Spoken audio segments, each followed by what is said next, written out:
Good morning. This is Pastor Jeff, and this is our daily lectionary readings. Today, our daily lectionary readings are for Tuesday, September 10th, 2024. With it being Tuesday, we're still reflecting back at what happened at church on Sunday. Once again, our psalm reading is going to be Psalm 73, 1 through 20. Our Old Testament reading, we're staying in the book of Proverbs, but we're jumping to chapter 11. And we're going to be reading verses 1 through 31. And then our New Testament reading, we're staying in Hebrews, but we're jumping forward to Hebrews 12, verses 3 through 13. I think that it's going to be set on the message, so let me forward it to the next page. It is. And so let's start with our psalm reading, Psalm 73. No doubt about it. God is good, good to good people, good to the good-hearted. But I nearly missed seeing his goodness. I was looking the other way, looking up to the people at the top, envying the wicked who have made it, who had nothing to worry about, not a care in the whole wide world. Pretentious with arrogance, they wear the latest fashion and violence, pampered and overfed, decked out in silk bows of silliness. They jeer, using words to kill. They bully their way with words. They are full of hot air, loudmouth, disturbing the peace. People actually listen to them. Can you believe it? Like thirsty puppies, they lap up their words. What's going on here? Is God out to lunch? Nobody's tending the store. The wicked getting by with everything. They have it made, piling up riches. I've been stupid to play by the rules. What has it gotten me? A long run of bad luck, that's what. A slap in the face every time I walk out the door. If I'd have given and talked like this, I would have betrayed the dear children. Still, then, I tried to figure it out. All I was getting was a splitting headache until I entered the sanctuary of God. Then I saw the whole picture. The slippery road you've put them on, with a final crash in a ditch of delusion. In the blink of an eye, disaster. A blind curve in the dark and nightmare. We wake up and rub our eyes. Nothing. There is nothing to them, and there never was. Our Old Testament reading comes from the book of Proverbs, chapter 11. God hates cheating in the marketplace. He loves it when business is above board. The stuck up fall flat on their face, but down to earth people stand firm. The integrity of the honest keeps them on track. The deviousness of crooks brings them to ruin. A thick bankroll is no help when life falls apart, but a principled life can stand up to the worst. Moral character makes for smooth traveling. An evil life is a hard life. Good character is the best insurance. Crooks get trapped in the sinful lust. When the wicked die, that's it. The story's over. End of hope. A good person is saved from much trouble. A bad person runs straight into it. The loose tongue of the godless spreads destruction. The common sense of godly preserves them. When it goes well for the good people, the whole town cheers. When it goes badly for bad people, the town celebrates. When right living people bless the city, it flourishes. Evil talks turns into a ghost town in no time. Mean-spirited slander is heartless. Quiet discretion accompanies good sense. A gadabout gossip can't be trusted with a secret, but someone of integrity won't violate a confidence. Without good direction, people lose their way. The more wise counsel you follow, the better your chances. Whoever makes deals with strangers is sure to get burnt.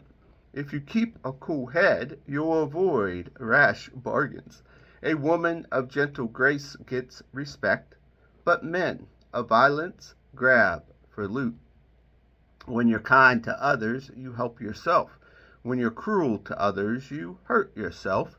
Bad work gets paid with a bad check. Good works gets solid pay. Take your stand with God's loyal community and live. or chase after phantoms of evil and die. God can't stand deceivers, but oh, how he relishes integrity. Count on this. The wicked won't get off scot-free, and God's loyal people will triumph. Like a gold ring in a pig's snout, it is beautiful face on an empty head. The desires of good people lead straight to the best, but wicked ambition ends in angry frustration. The world of generous gets large and larger. The world of the stingy gets smaller and smaller. The one who blesses others is abundantly blessed, and those who help others are helped. Curses on those who drive a hard bargain. Blessings on all who play fair and square. The one who seeks good friends finds delight, and the student of evil becomes evil. A life devoted to things is a dead life, a stump. A God-shaped life is a flourishing tree.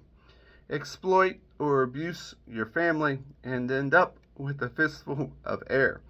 Common sense tells you if it's a stupid way to live. A good life is a fruit-bearing tree. A violent life destroys souls. If good people barely make it, what is in store for the bad? The New Testament reading comes from Hebrews chapter 12, verses 3 through 13.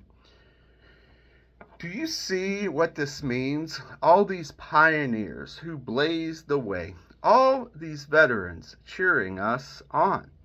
It means that we'd better get on with it. Strip down, start running, and never quit. No extra spiritual fat, no parasitic sins.